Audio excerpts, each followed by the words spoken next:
Ranger, I'm back! Say your prayers! Silverado, you pushed me too far this time.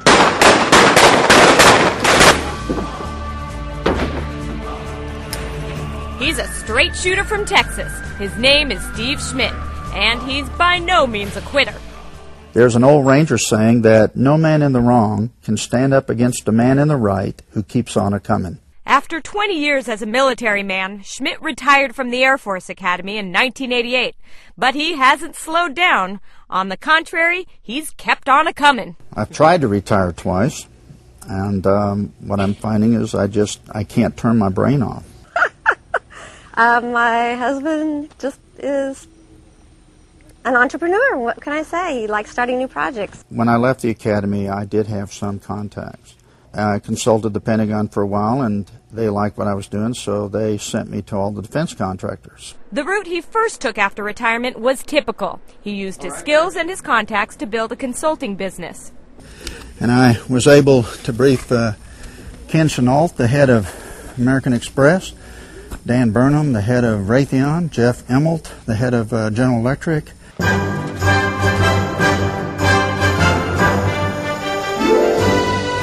In 2007, Schmidt sold his consulting company and bought this idyllic 86-acre ranch in the Texas Hill Country.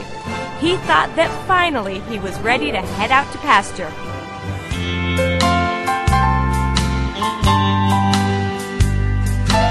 He was wrong.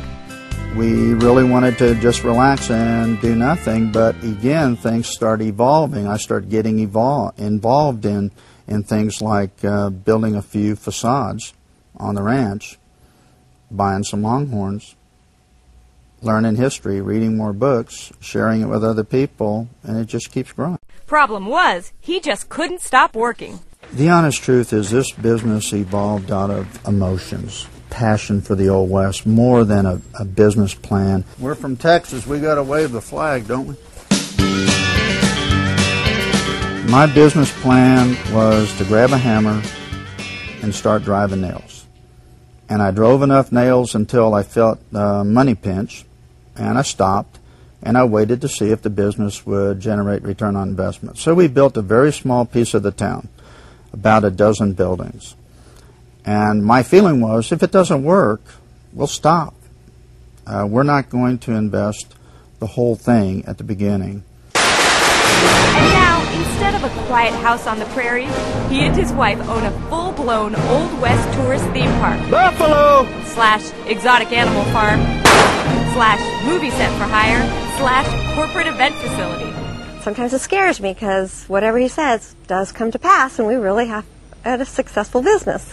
I run into lots of people that have ideas on how to do a business, but ideas without the determination to execute and to see it through just don't mean anything.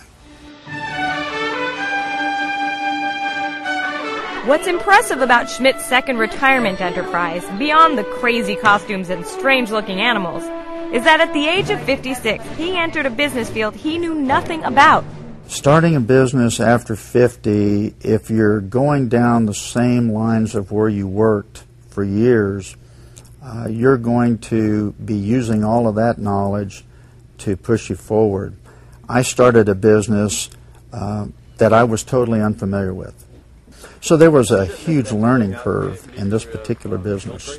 And for me, that required a lot of energy. And when you're over 50, your energy level is a little bit lower than when you're in your 40s or your 30s. So, yeah, it was tough. But Schmidt says that while there are challenges that come with being an older entrepreneur, he does get the benefit of decades of experience. There is a high-level view of what you're trying to do.